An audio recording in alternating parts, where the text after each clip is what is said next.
Jiji la Longtown hapa tunamwona Alamia Golden Log amekamatwa na askari mkuu wa majeshi Mr. Gap anaamrisha mchizi aseme neno lake la mwisho. Mchizi inabidi atoe speech kuambia watu, hakika nimefungia adhina nyingi sana katika kisiwa ambacho kinaitwa Islandi, na pale pale wanatoa maisha yake na watu wanatawanyika na mchizi anacheka. Miaka 22 baadaye tunamwona kijana mdogo ambaye anaitwa Luffy boti yake ikiwa imeingia maji, lakini anamwambia ndege, hakika ndoto yangu naweza kaishi hapa kwa sababu natamani kuwa pilot mkubwa. Hii boti ilizidi kuingia maji na akaona bora inge katika sanduku dogo na kujitoa ndani ya maji. Kwenye upande huu hapa tunaona maharamia wakishambuliana vikali. Hapa tunakutana Arvida. Mwanamama huyu ni jasiri alafu ni katili mpaka katili tena. Kufi anavuliwa hapa na kutiwa ndani ya boti hii huku mkono watu wakiendelea kuchapa. Basi mwanamama huyu aliwadhibiti hawa maharamia wenzake na kuambia yoyote ambaye atanipeka katika kisiwa hiko nitagawana naye kati kwa kati au nitampa 50%, lakini mzee anamjibu nyodo huyu mama. Na mama baada ya kujibiwa nyodo akamuoshea, na baada ya kumuoshea akamwambia kijana mdogo Kobe, hebu safisha hizi damu na iboti yetu iwe safi na salama. Usiku wake Kobe anasikia sauti, kumbe alikuwa Kufi. Kufi alitoka akamwambia, kika mimi ni kijana mwema tu na wala sina nia mbaya, tafadhali nilijistiri humu, usipige kelele. Na hapa wanakuwa marafiki na mchizi anatulia, anamwambia lakini mama asikuone.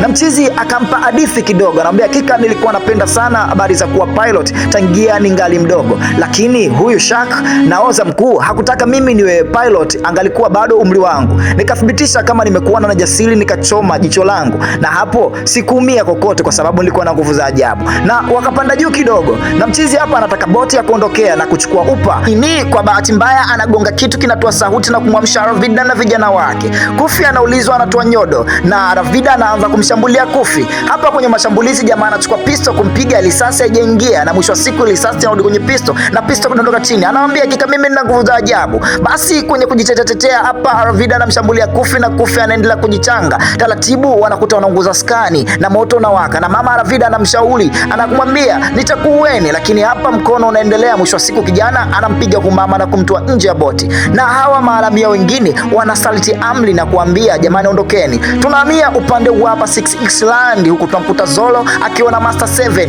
Hapa Master 7 anamzamisha Zoro aungane katika kundi lake, lakini Zoro anamwambia hakika siwezi, na mkono unaanza. Na mwisho siku hawa watu wote wanapambana vikali kwa kutumia upanga, lakini mtu mzima Zoro anamaliza 6-7 Master. Sasa turudi tena upande huu hapa wa Kobe pamoja na Kufi, na Kobe anataka kujua mengi juu ya Kufi, na Kufi anaendelea kumwambia kwamba nilivyokuwa mdogo bwana, niliingia katika chumba cha Captain Shark, na Captain Shark alikuwa na tunda moja la ajabu. Hilo tunda nilipokula na mara punde tu akaingia mtu anaitwa Iguma, na Iguma akaanza kufanya vurugu pale katika huu mgahawa kwa sababu alitaka mvinyo, na Captain Shark alimpa, lakini huyu mtu alipasua ule mvinyo na kuendelea kufanya mambo ya ajabu, yani vurugu. Captain Shark hakuonyesha chochote na Iguma akaendelea kudondosha baadhi ya vitu, na mimi hapa nikatamani kufanya jabala kubwa kwa sababu nilikuwa nataka nimthibitishie, ndipo ambapo nikajikuta mwili wangu upo kama mpira. Hata Captain Shark alishangaa akaniambia umekula tunda hili, na jamaa akaona mwanangu umepata bahati sana. Na wewe je, ndoto yako unatamani kuwa nani? Kufi anamuuliza Kobe, na Kobe akamwambia mimi natamani kuwa askari wa maji. Akamwambia basi hakika utapofika nchi kavu unaweza kujiunga.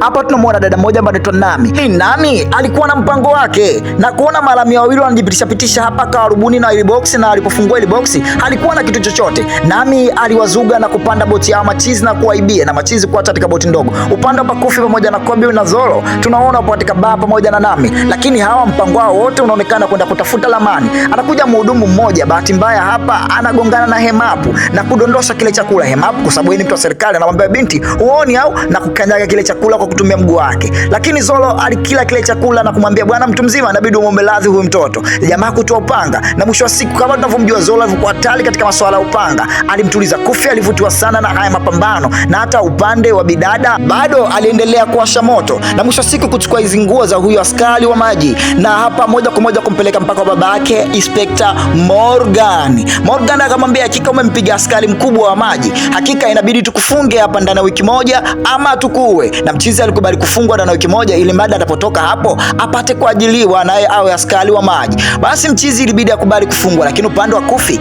alisema hakika lazima nikamuokoe. Na asubuhi yake ilipofika Mapong alienda kumdhihaki kumwambia hakika unajua sana kutumia upanga, na upanga huu na mimi nikijifunza nitakuwa kama wewe. Lakini punde tu jua kumpiga Kufi anakuja na kumwambia hakika bwana nimekuja hapa kukusaidia, natamani uungane na mimi na uwe kitu kimoja na mimi. Na mchizi anamwambia hakika nitajifikiria, lakini sio kama umekuja hapa eti unisaidie ndo nikusaidie. Mchizi anamfungua na huyo kumwacha na yeye kuteleza. Upande hapa Nami kwa sababu alishaiba zile nguo akajifanya kama yeye ni afande na kuingia moja kwa moja kuendelea kusaka lamani, lakini hapa huyo askari mmoja anamwambia wewe ni nani? Ambia hakika nimetumwa na Morgan kuja kuchukua lamani. Lakini huyo askari anamwambia hapana, mbona jambo hili linaonekana lisio la ukweli, kwa sababu lamani ipo kule kule kwa Morgan. Na hapo wanashtukia kitu na mwisho wa siku Nami anapambana nao. Kwa kuwa yeye yuko vizuri kidogo kwenye mapambano ilibidi ajitetee, lakini Kufi naye anadondokea meza na kuingia papa. Na dada Nami anamwambia tulia bwana, sote lengo letu ni moja. Nishamsaidia mwana kule, mtu ondoke mdogo mdogo. Upande hapa Mapongo yuko uchi wa mnyama na Mchizi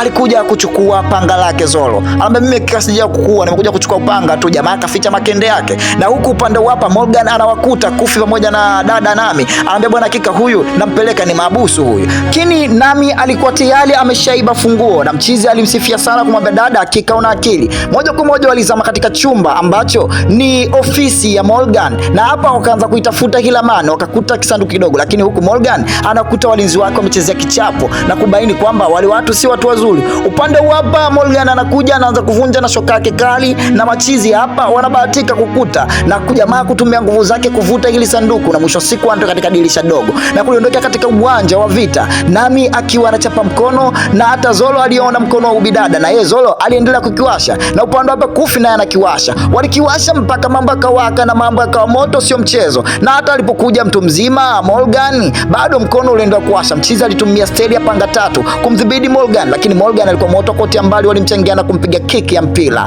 Na mwisho siku hapa wanashinda na wanamuweza huyu mwana. Na hapa wanachukua ili sanduku kulitia ndani ya boti. Watatu hawa wanajikuta wanatoroka hapa na kuondoka. Lakini Maapong anakuja anambia hakika mko chini ya ulinzi. We Kobe yuko wapi? Anamtia kitasa na kumsukutua. Na Mchizi anambia hakika wewe ndo mwanangu sana wa faida wewe.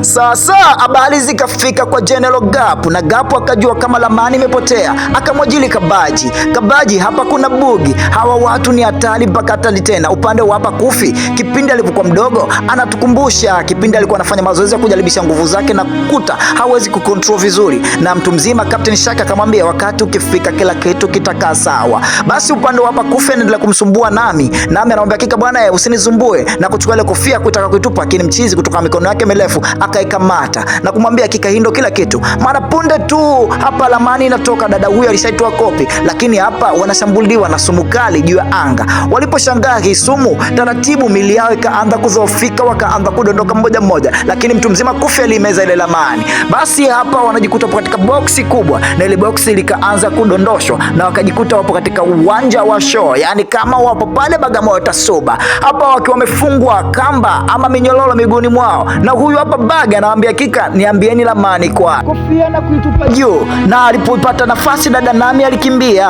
na kutokea katika majengo ambayo yamevunjika, lakini hakudumu sana. Na hapa anakuja tena anatua mbaloni, Zolo anatua mbaloni, wote wako mbaloni mpaka huyu hapo upande hapa pili tunamwona Morgan pamoja na Gapi wakiwa wanaongea, na Morgan anamwambia bwana lamani bahati mbaya yani Mchizi akaeleweki kitu gani ambacho anakizungumzia. Na mtu mzima hapa Gap akamwambia dogo hebu niambie ukweli lamani ilikuwaje? Dogo akasema hakika kulikuwa wezi na majangili wakubwa ambao wamekuja kuchukua hiki lamani. Sasa mzee kulinganisha maneno ya huyu bwana mdogo na Morgan akamwambia hakika wewe uko sawa, na Morgan akaiko chini ya ulinzi kwa kuwa ameongopea serikali. Basi hapa bwana mdogo anatoa nguvu mpya na mambo yanaendelea. Upande wa hapa Zolo akiwa yupo katika Kiwambasila amefungwa na dada hapa anajitahidi sana kufungua, lakini anakuja Kabagi anamwambia hakika wewe Zolo ni mtu mbaya sana, umemuua kakaangu. Kakake ni yupi? Ni yule Master 7 panga 7 ambaye alimuua pale. Hapa Mchizi anaendelea kurusha visu na kuendelea kumtesa, na upande wa hapa mtu mzima anateswa na Bugi alimfanya jamaa akawa mrefu sana, lakini haikumfanya Mchizi wawe na maumivu. Na jamaa kuchomwa tena kofia akamwambia hii ni ya Captain Shake alamia mkubwa ambaye alitusumbua sana. Huyo alamia ni mwenzangu. Na jamaa shida yake kubwa ni lamani, kwa hiyo anatumia uongo mwingi hata kuchukua watoto wako atesa. Ilimpelekea mtu mzima Kufi kutoa mkono wake na kumchapa ngumi mpaka kichwa kimetoka. Lakini dogo anapiga kelele na hiki kichwa bado kinaendelea kuongea na kikarudi ndani ya mwili. Anamwambia hakika mimi ni kama wewe. Alitoa kiganja chake, kulikuwa na kibomu kidogo kile cha kuzimisha watu, na Mchizi alipoteza fahamu. Mchizi katika fahamu alipopoteza anajikuta amerudi tena katika kumbukumbu za utoto. Na hapa yule Iguku alikuja na kuanza kufanya matukio mazito na kumkunja bwana mdogo Kufi, na Shaki alikuja moja kwa moja kuambia hakika jamani leo tutashindwa kuvumilia. Mkono ukaanza, na hapa mwisho wa siku watu wa Iguki walishinda vita kwa sababu walikuwa ni moto koti mbali. bahari, na Iguki alibahatika kumchukua Captain Kufi, lakini punde alikuwa kwenye maji na boti ikapinduliwa na kudondokea ndani ya maji. Lakini mtu mzima alipokuwa ndani ya maji, na hapa alikuja akatolewa na Captain Shark, na Shark hapa alikuja kiumbe kikubwa, na huyu kiumbe alipoangalia machoni na Shark akamwambia ondoka, na huyu kiumbe alitambaa na dunia. Na Shark hapa anakuta mkono wake mmoja umekatika, lakini alimkumbatia tena. Lakini dogo hapa anapata fahamu, alijikuta katika kwela tena na maji yakiendelea kumtesa, na hapa hawa watu waliendelea kujinusuru mdogo mdogo. Hapa sasa jamaa aliporusha kisu Kabagi hakujua kama kule dada alikuwa tayari ashajifungua, na mtu mzima anamtia Kabaji na Kabaji anapoteza kumbukumbu ama kufa hapa. Na jamaa anachukua panga zake na kuingia na Nami anaendelea kupasua ile kwela, na ile kwela linatoka na Kufi anadondoka chini, na mwisho wa siku anatapika ile lamani. Hapa Bugi anaona ile lamani ya bwana mdogo na kuishika, amini kama lamani ameipata. Lakini Zoro alipojaribu kupambana na umchizi hakuwezekana, kwa sababu alikuwa na uwezo wa kujikatakata vipande kama mkate hivi, na hizi silesi zikaendelea kuachapa tena.